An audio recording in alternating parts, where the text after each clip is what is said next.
My name is Gianluca Sartori. I'm an independent SQL Server consultant. I've been working with SQL Server for more than I care to admit.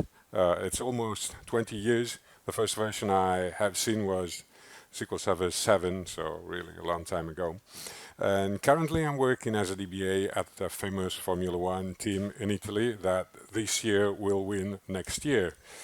And if you want to read my blog, you can find it at spaghettidba.com. And if you want to follow me on Twitter, my handle is at spaghettidba. So let's see the agenda for today. First of all, we will have a brief introduction to monitoring, and then we will see how extended events fit in that picture. And then we will go to the core of the presentation, so how to stream extended events using the streaming API. And then we will see some possible applications of this technology. We'll see how to build some tools that can help us in day-to-day work. And then, if time allows, I will introduce you to a couple of projects I have on GitHub, so open source stuff. It's Extended T-SQL Collector and XC Smart Target. So let's go. Monitoring. Let's keep this out of the table immediately. How many DBAs do we have here? Okay, developers? Some developers. Okay, cool. So if you're working as DBA, you probably have some monitoring in place. And you do that because you want to be able to answer questions. And the questions are along these lines. So example, troubleshooting. What happened tonight when my ETL job started to go slower and slower and slower? Unless you have something that is monitoring the system, there's no way you can answer that question. Or maybe you want to tune performance, so you want to know which queries are the ones that consume most resources. The only way to know is to have some mentoring in place. Or maybe you want to do capacity planning. You want to know whether you're running out of this space or not, and you want to know that before you run out of space. And the only way to do this is to have some monitoring in place. Or maybe you're baselining. You want to know whether your server is behaving normally or not. And again, you need to monitor for that. Or maybe one other thing you're doing is you need some alerting. When something goes wrong, you need to receive an email, an SMS, a WhatsApp message, or whatever. Okay, so how should you do that? There's an easy path, which is buying a product. It's easy. You just need to open your wallet and pay. And these guys have great products like Sentry or SolarWinds Quest. They cost a lot of money, but still they're great products. Alternatives. You could use open source or free tools. But the problem with that is that most of the time, these are products that were built by a single lone developer who wanted to solve his own problems, which probably were not the same as your problems. And often these products are incomplete or unreliable, full of bugs. So it's not the same level as a commercial product. So the alternative could be to code your own monitoring solution, which is, let me tell you, a crazy idea because it's not easy to create a product of the same level as these commercial products. So what could be an alternative? Instead of trying to solve all the problems of monitoring, you could use some of the built-in tools in SQL Server to try to solve your specific problem, the one that bothers you the most, and for a general purpose monitoring by a commercial product. So what are the tools you have in your tool belt here? You have SQL Trace, event notification, alerts, extended events, which we will see briefly, or the data collector. So combining these technologies you already have in SQL Server, you can buy a satisfactory monitoring solution. So before we had SQL Server 2012, we only had one technology available for capturing, which was SQL Trace. So one of the two possible ways to do some monitoring were polling and capturing. What's the difference? With polling, you only go to your SQL Server and you capture some information at regular intervals. And things that you want to poll are performance counters, for instance. So you want to know how the operating system is behaving. So you capture OS performance counters like CPU, memory, disks, and things like that that tell you what's the resource consumption on your server. Or maybe you want to go to one of the SQL-specific performance counters that tell you things that are more specific to SQL Server, like page life expectancy to see whether you are suffering memory pressure or not, or things like the number of batches per second, and so on. Things that have to do strictly with SQL Server. And other things you could be polling at regular intervals is dynamic management objects, so views and functions that describe the inner workings of SQL Server. You can take a snapshot of these and at regular intervals and see how that evolves over time. The alternative is to capture the information instead of have snapshots taken at regular intervals. You can use one of the built-in technologies to wait for events, open a session, we will see what that is, and wait for events to show up in that thing that listens for events. And the only way to do that in SQL Server 2000 before 2012 was to use SQL Trace. And then we had extended events. Actually, extended events were introduced for the first time in SQL Server 2008, and it was the technology used for auditing. But until we had SQL Server 2012, it was not a complete replacement for SQL Trace because we didn't have all the events and all the information available in SQL Trace. So we had the parity between the two only starting from 2012. And why extended events?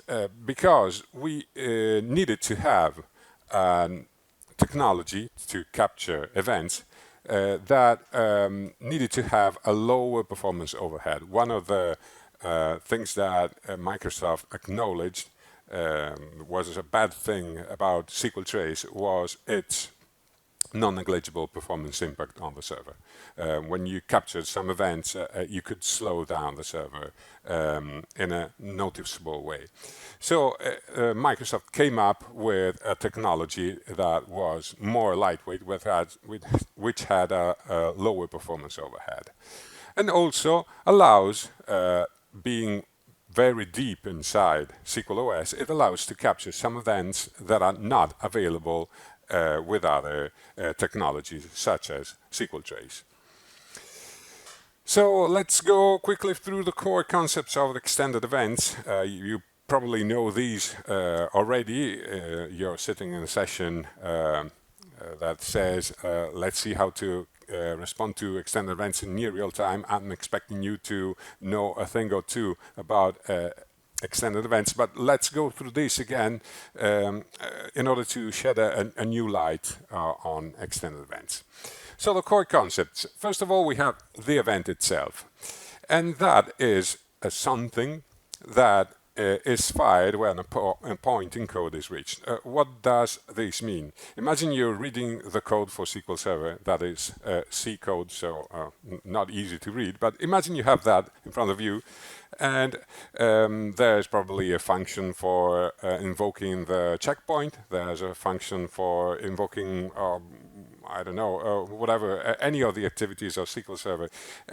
Inside of all these functions, there will be calls to something like fire an event, and that event tells whoever is capturing that event that that particular point in the code has been reached. So you're interested again in the checkpoint. Inside the checkpoint function, there will be raise event with description checkpoint. and whoever is listening for that event will know that that point in the code has been reached. And then, while the event is being raised, it gets enriched with a payload that describes the state of the system when that point in the code has been reached. And that piece of information is what we call the fields of the event. We can also have additional information that you can add as a payload to the event that doesn't come directly from the point in the code, but has to be gathered from other places by invoking functions not local to the point in the code. And those are called the actions. So it's additional data that you can attach to your event, and that's a way to enrich the information. What else do we have? We have the session. The session is what defines what we capture and how we do it. So it's the sum of the events we capture, the fields that are attached to the event, all the actions that we decide to attach, and all of this is the session. The data that we capture with a session has to be consumed, and the object and the extended events technology that consume the events are the targets. So we have several types of targets for different activities, and they are suitable for different situations. And we can decide to add multiple targets to the same session. So write into a file, or write into a buffer in memory. Or we could decide to add no target at all. We can start a session without attaching any target to it. So let's go quickly through the targets that are defined in the documentation. First of all, we have the ring buffer target and the event file target. These two are probably the ones that you will use 90% of the time. The ring buffer target is a memory structure. It's circular, so it is used to hold temporarily in memory information taken from the event. So it's a circular buffer, and the events that enter the buffer will push out the older events. And then we have the event file. This is used when you have to persist the data that you capture from your sessions to a file, so you can go and see later what's inside, very similar to what we did with SQL Trace. And then we have some particular targets that we can use in different situations, like event pairing. This is used for matching events that usually come in pairs, like, I don't know, lock acquired, lock released, or begin transaction, end of transaction. And then we have event tracing for Windows. This is used to pair events that come from SQL Server with events that come from Windows, and you can match the two. And then we have two types of targets that are used when you need to count events. The event counter target simply counts the events. So 1 million events arrived in the target, it simply counts, it says 1 million. It contains a single counter variable. And then we have the histogram target that groups before counting. So you can decide which field or action from the event is the group by column, and then the counts are kept for that column. Okay, so looking at this, is there anything missing? There's no way to alert. There's no alerting target. And if you compare that with what we had with SQL Trace, on top of that technology, we had event notifications. Event notifications was a service broker queue on top of a SQL Trace. So immediately when Extended Events was released, there was a request on Connect on the defunct Connect, to have a service broker target for extended events. It was closed as one fixed very promptly by Microsoft. So, what are the possible solutions since we cannot do alerting on top of extended events? We could post-process the target, so save to a file, and when we've finished capturing, we could go and open the file and look for the events we're interested in, but this is not quick enough. So what else could we do? We could poll the target for changes. We could have a file listener that polls for changes in the file, but this is really hacky and ugly. I wouldn't do that. We could also decide to use something else. We're not forced to use extended events for everything. We still have alerts and event notifications that they're still working. So there's no hope looking at this, but maybe there's a hidden target type that can help us. How many of you have opened the Watch Live Data window for extended events? So yeah, a couple of you. So this is a window that displays the events as soon as they occur. You can point it to a session, and as soon as the events occur, you can see the events in the window. So it doesn't work like magic. It must be doing something clever. So when you open that window and you query sysdm-xc session targets, which displays one row for each active target on active sessions, and you have the Watch Live Data window open, you will see something like this. You will see something that has with target name event stream, and in the target data column we'll have an XML description of what's inside. So live stream target truncated blah blah blah. So this looks very promising.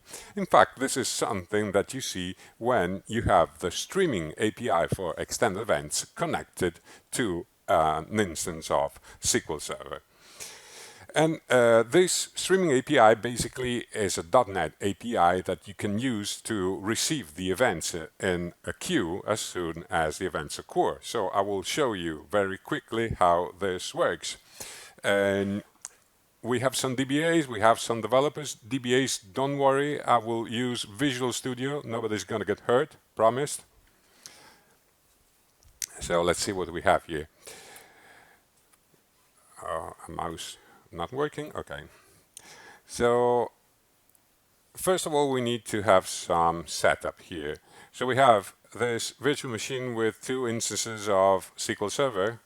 One is the SQL 2019, and then we have SQL Server 2016. So we will work with two databases, and it's a ReplayDB, which we have on both instances. And we'll try to do some things with extended events.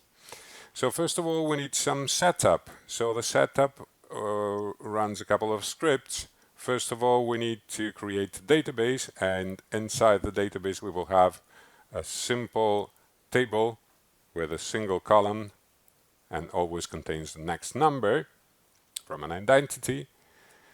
And then we need to create some users and a session. And the session goes like this. It captures RPC completed events, so execution of stored procedures, and captures SQL batch completed events, so execution of T-SQL batches. Okay, so we can run the setup here, and it creates everything that we need. And then we will need a workload that we want to observe. So let's see, we have a very simple workload, and the workload goes like this. Insert into the test numbers default values, so the next number from the sequence, the identity, and wait for 1 second. So a very interesting workload. And we can go ahead and run this in the background So we have this workload running. So what we want to do now is recreate what we have in the watch live data window. If we go here under management, extended events, sessions, we have this session which I just created, and I could go here, select watch live data, and it shows the events here, batch completed, and if I click here I can see all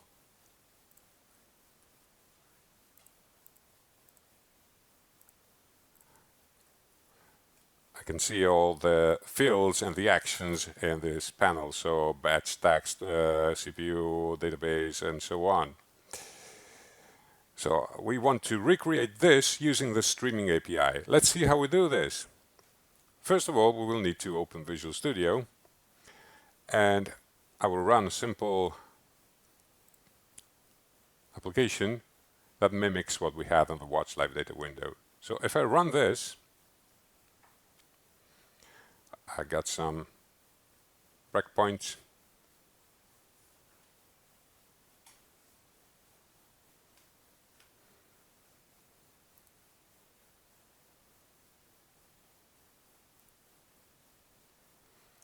I had some breakpoints, but doesn't matter.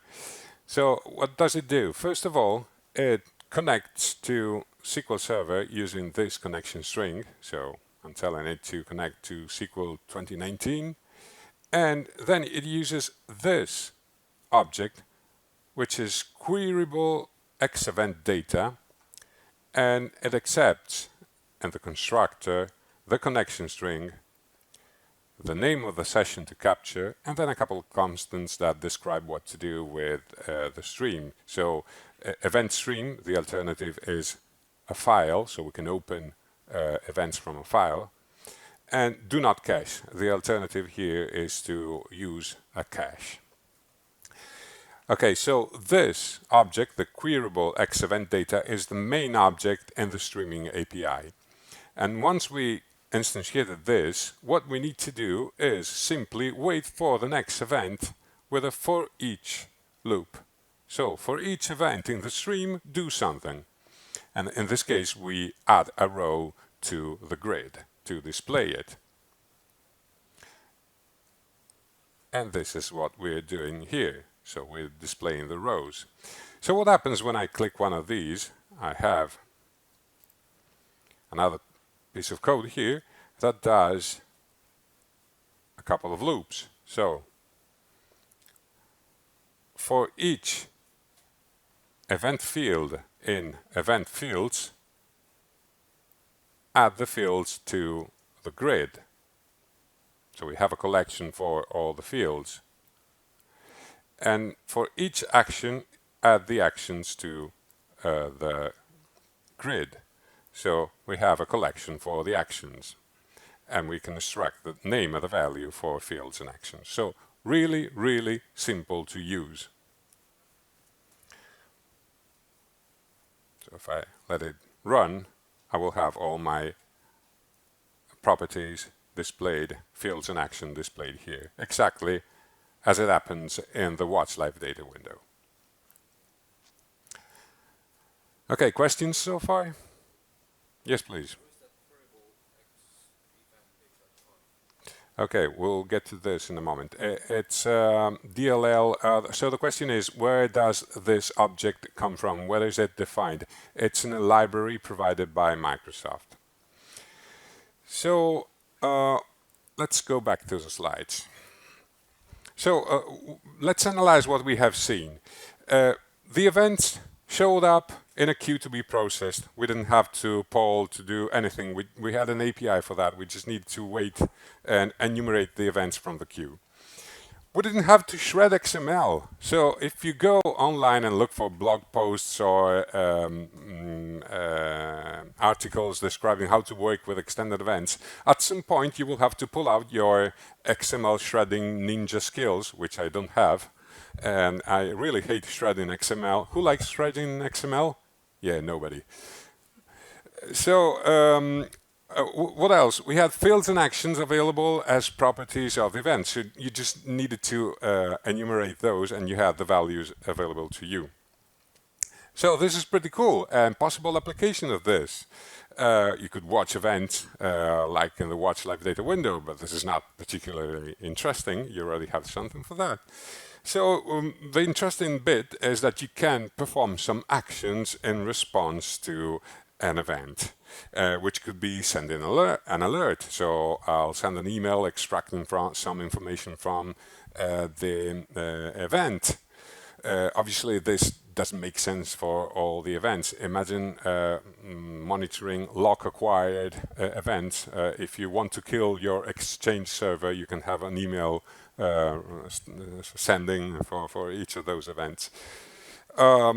Or you could save your events to a target table. If you remember the table where we describe all the targets, we didn't have a target for writing to a table.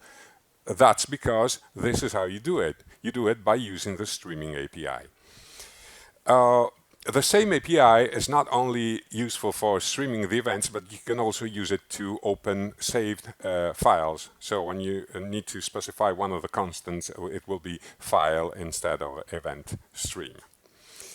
Okay, so let's go with a quick demo. We could create anything on top of this technology. So I decided to create, just to show you how this works, something that replays events. It listens for T-SQL events like SQL batch completed and RPC completed, and tries to replay these events to a target server.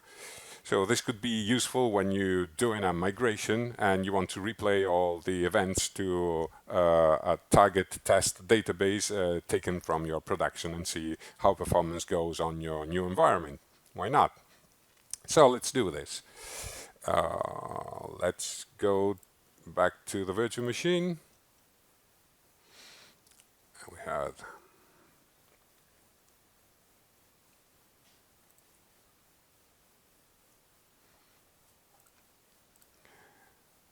we have the same. We could go here and stop the workload. We can rerun the setup.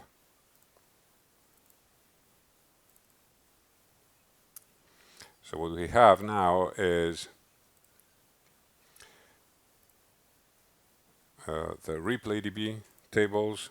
We have the test numbers, and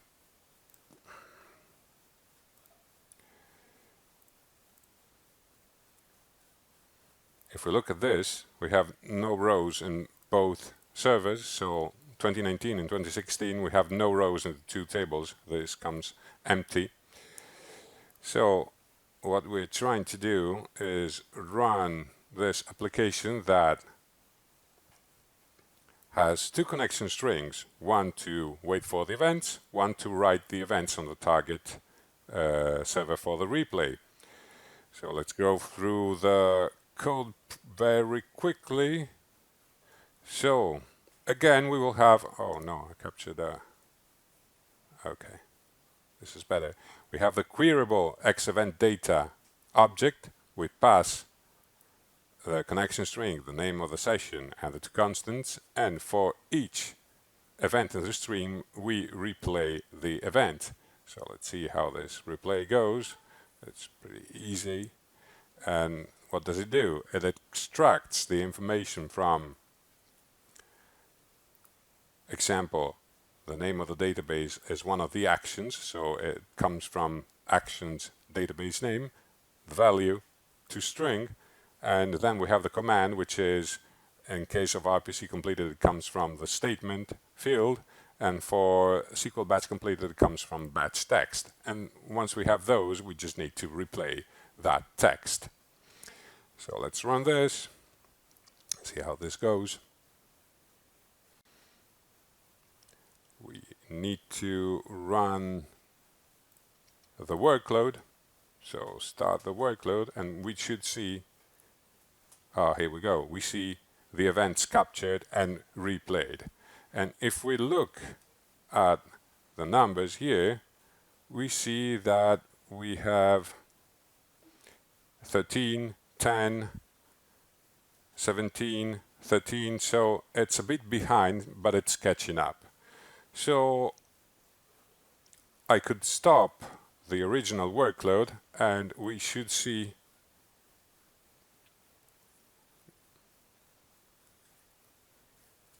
these two numbers going to the same. Oh, okay. So we have 31 and 31. And this is a bit unfortunate because what I wanted to show you is that this is not something you have to take for granted, that all the events come out of the queryable X-event object completely, because sometimes one of the events gets stuck in the queue and there's no way to push it out of the queue. And usually 95% of the times one of the events gets stuck in the queue, so what I have is 31 and 30, and sometimes it just happens to work. We will see how to get around this limitation. What I usually do is have a sweeper event that occurs at a regular interval, like the checkpoint, for instance, and I use that event, I capture that event as well, because it works, it pushes out all the events that are stuck in the queue, they get out of the queue being pushed by a timer event like the checkpoint. But again, this time it worked, so no need for that. Again, this was pretty easy to do. Okay, so this is nice, but doesn't mean that all the DBAs need to learn C#. That is not a bad idea. Learning C# is nice, but not for everyone. So don't worry, the Streaming API is also available in PowerShell. So if you don't want to use C#, you still have PowerShell. How can you use it? You can use a SQL agent job with a PowerShell step, or you can use a background process that invokes your PowerShell script directly.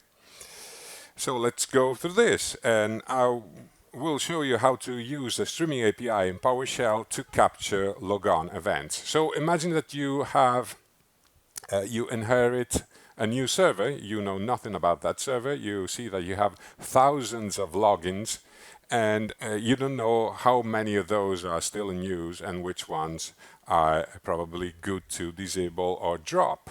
So how can you know that? Possible solutions to this. We set up an audit. We can capture all the logon events. Okay, but this captures the individual events. So for those that actually do access the server, this will happen millions of times in a day. So you will have huge files to go through to see all the individual events. The only thing you're really interested in is whether one login shows up at all. So maybe you're interested in the login name and the database name it accesses, the name of the application, and how many times it logs into the server. So you don't care about the individual events.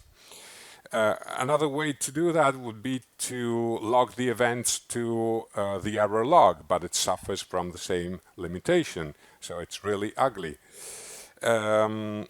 We will see how to do this using the Streaming API in PowerShell. So let's go back to the virtual machine. Let's close this and let's go to the code.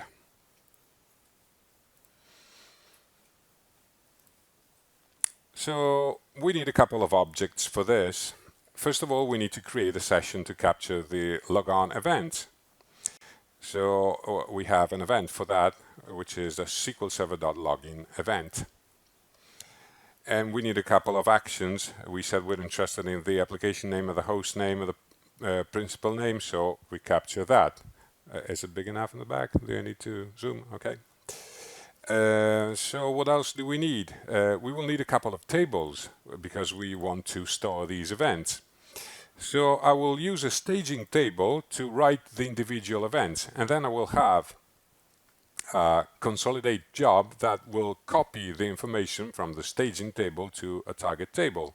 And here I will have 3 columns that I will use to store the important information. So the date the particular login was first seen, when it was last seen, and how many events we captured in this time frame. And this is grouped by login name, host name, NT username, NT domain name, application name, and database name. And this gives us exactly the information we're looking for. So let's see.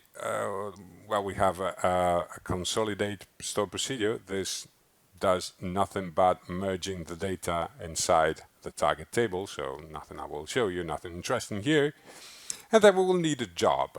The job will run a script, and the script is this one.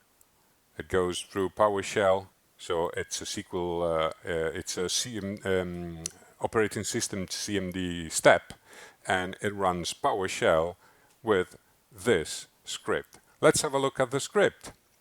So the script does this. It loads, first of all, a couple of types. This is what you do through the references in Visual Studio. In PowerShell, you need to target the references directly. This is to answer your question. So this is where you find the 2 DLLs. So it's inside the SQL Server installation path, and it's 2 DLLs, XC Core DLL and X Event LinkU DLL. For older versions of SQL Server, so 2012, you have only one of these, and it's located under this path that you find in the script. Okay, other than that, it works the same as in C#. So you need to have your connection string, and you need to pass the same arguments. So this is how you instantiate the queryable XEvent data object, and you have as the arguments the connection string, the session name, and the 2 constants, which are not showing. And then again, you have to enumerate the events. So events, which is the queryable XEvent data, we pipe it to a for each loop, and then you do the things you want to do with the event. So you can extract the information from the fields collection, from the actions collection, and so on. What we do here is we extract the login name, application name, and host name, and we create a row that goes to a queue. This queue is a data table, and this data table is suitable for being dumped to a SQL Server table, which is what we do at regular intervals using a BCP object, and this BCP object dumps the information to the destination table and writes the data table directly to the server. Okay, so this is how you target a SQL Server table by using extended events in the streaming API. So if we run this, so we need to go here to audit this. So we run the setup, which creates all the jobs and all the tables that we need. If we run this, we generate some events. At some point, we will see the events flowing to the tables. So we can query the staging table. Sorry. And how does it work? Close. Okay. No. Ignore. So we can query the staging table, and this contains the individual events. And then here we have the consolidated event, which is still empty. So we could go and start the job to consolidate. Start the job. And then we should see the events and the target table. So this is what we were after. This is the login names. host name, NT username, domain name, application name, database name, and then we have the 2 dates, first seen, last seen, and the number of logon events. Problem solved. We now know which logins are not showing in this list. We can have this running for some months and see which ones are not showing in this list, and the other ones are showing here with this information about first, last seen, and the number of logons. Okay, so what we did here is we streamed some events to a database table.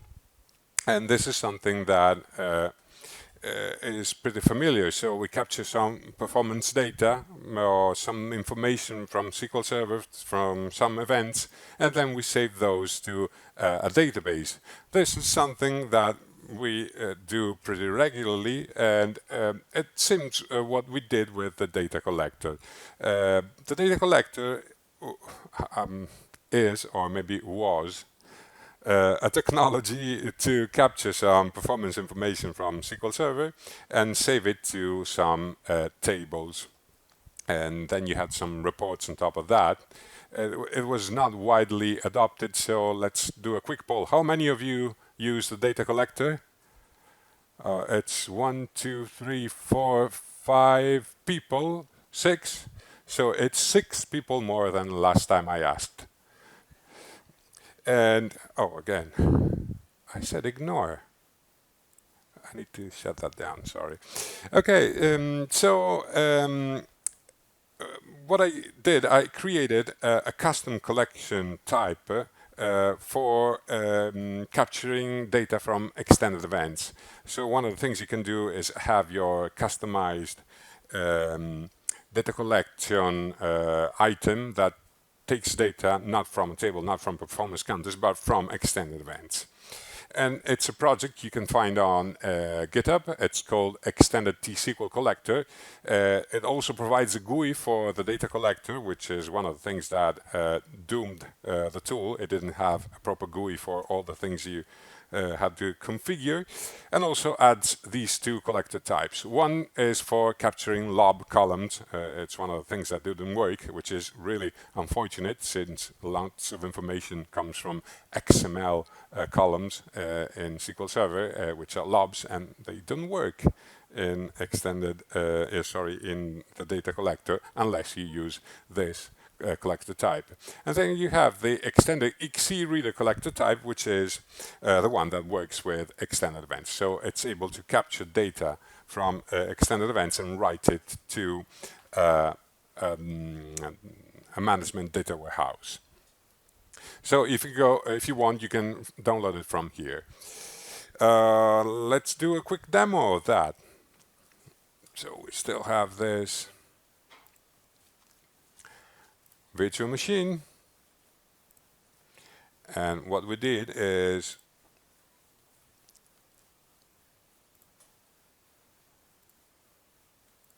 we created a session to capture deadlocks, for instance, and or block processes. And what we can do is generate some events on these 2 sessions and see how they get captured by Extended T-SQL Collector.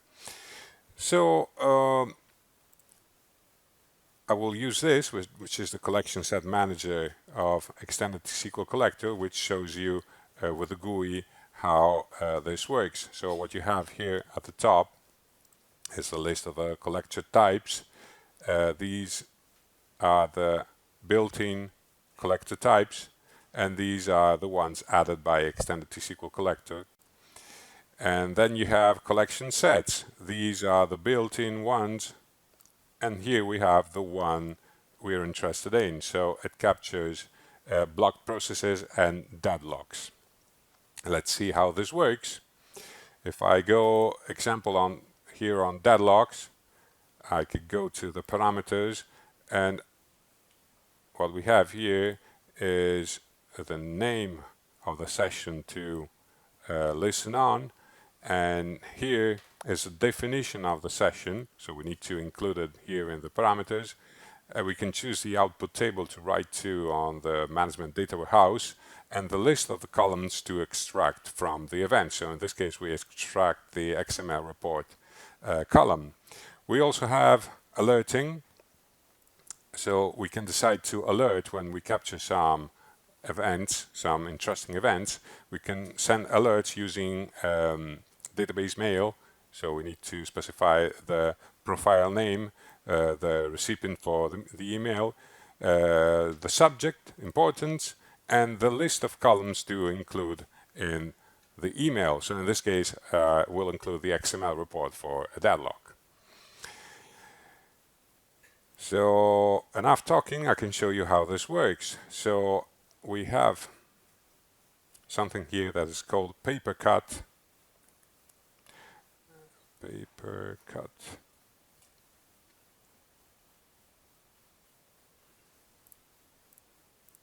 Okay, here it is. This is a testing mail server that also incorporates the ability to see emails as a mail client. So we will try to capture deadlock notifications using this email client.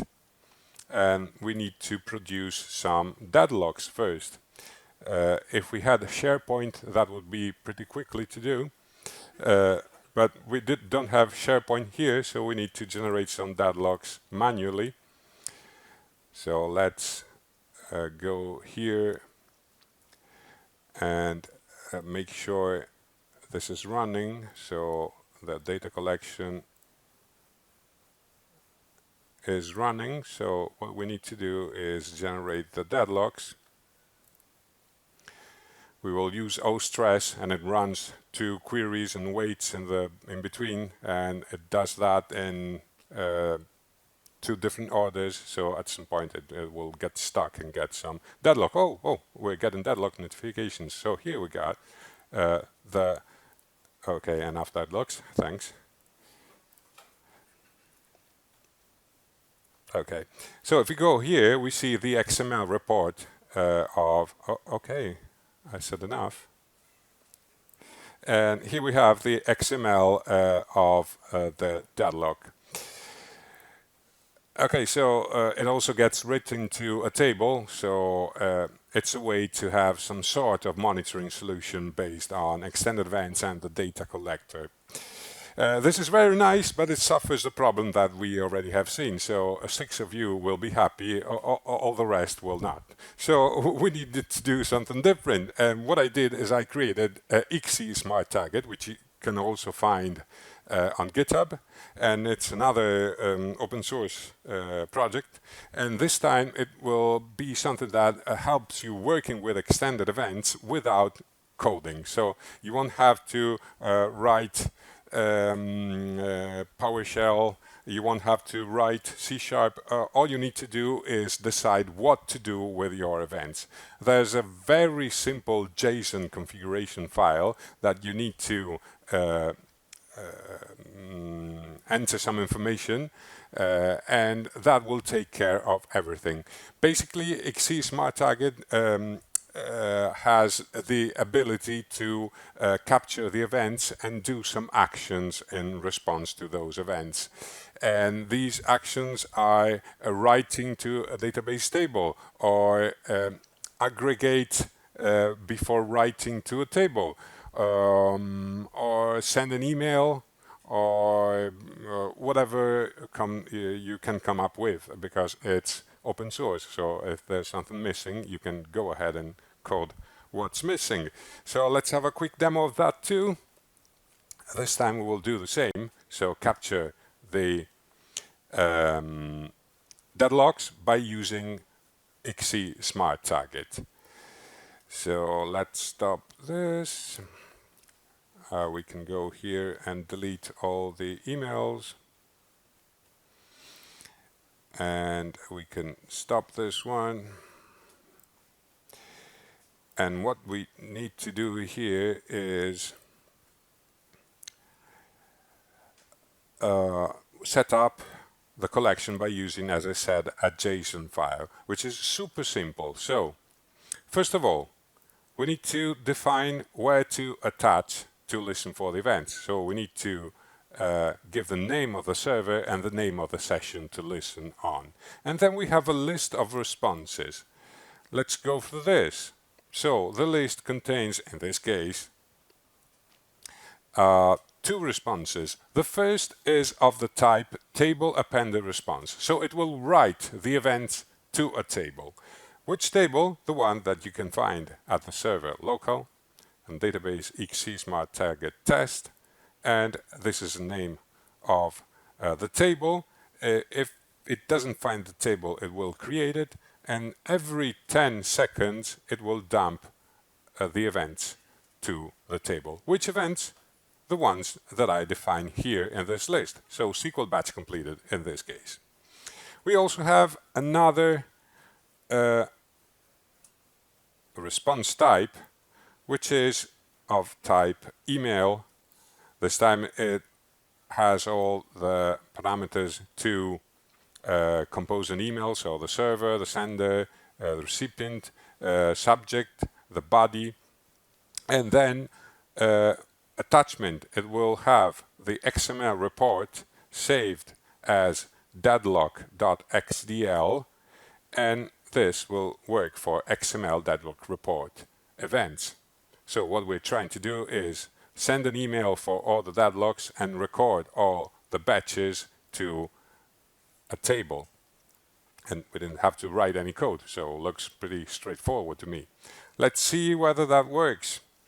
So we still have Papercut here, and we need to run the setup. Okay, and we need to start XC Smart Target. So here it's connected to the session and it's waiting for events. Let's feed it some events. We need to generate some deadlocks. It already has written some rows. Every 10 seconds it writes all the batches it's capturing, and then we'll see whether it also fires the events for the deadlocks. So we will use our synthetic SharePoint to generate the deadlocks.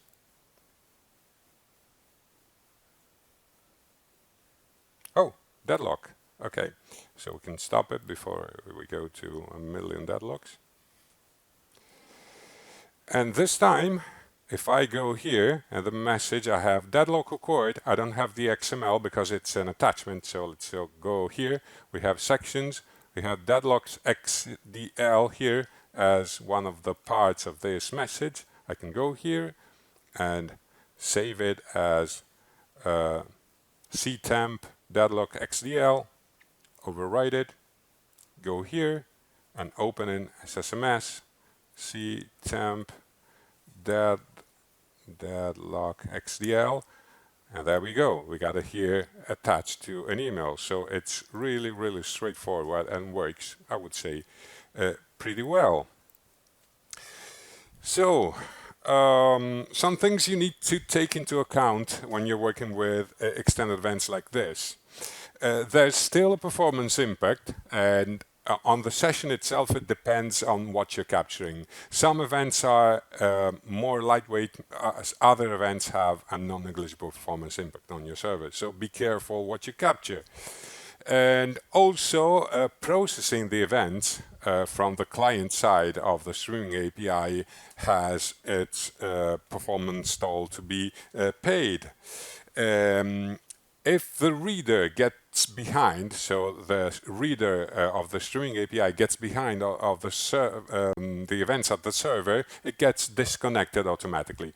The server does this to protect itself from excessive queuing of events on the server side.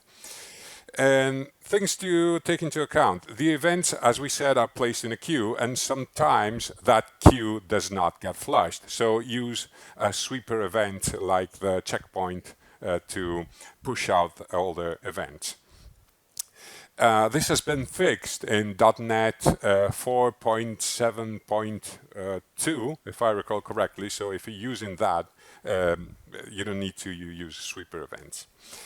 So what we have seen, the streaming API is kind of a lesson known target type. It is a way to process the events as soon as they occur. You will have to write some code if you want, either C# or PowerShell. If you don't want to do that, you can use extended T-SQL collector if you're one of the 6 people here that use extended events the data collector. If you are not one of these 6 fantastic people that I love, you can use XC Smart Target, which is a way to use extended events without writing a single line of code.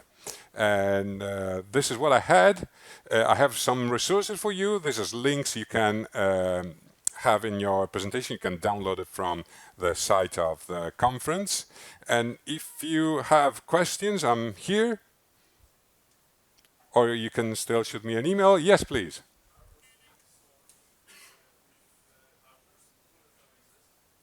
With Azure SQL Database, sorry, no. There is nothing conceptually preventing that, but the problem is that the streaming API requires sysadmin privileges, which you don't have on an Azure SQL database. There's a way around it. You can save your events to a blob storage. You will need to configure that. If you Google extended events SQL database blob storage, you will find it pretty quickly. There's a way to configure how to write to a blob storage, and then you can take the file and read it as you do normally. But if you have a managed instance, the streaming API works there because you have access to the whole instance, so you can be the system in there. More questions? Sorry, say again? Okay, so the question is what I recommend for Azure SQL Database. There's this way to write the events to the blob storage, if you want to do that.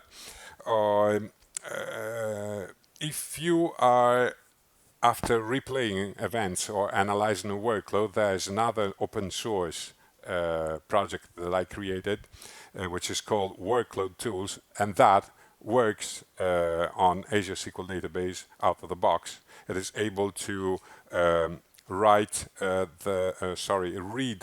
the newest portion of the events from the blob storage and simulate the streaming as if there was streaming on top.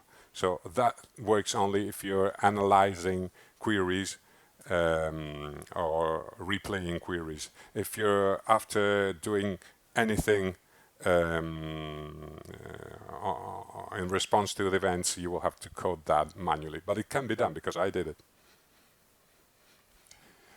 Other questions?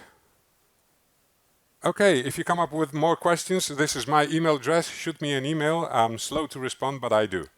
Thank you.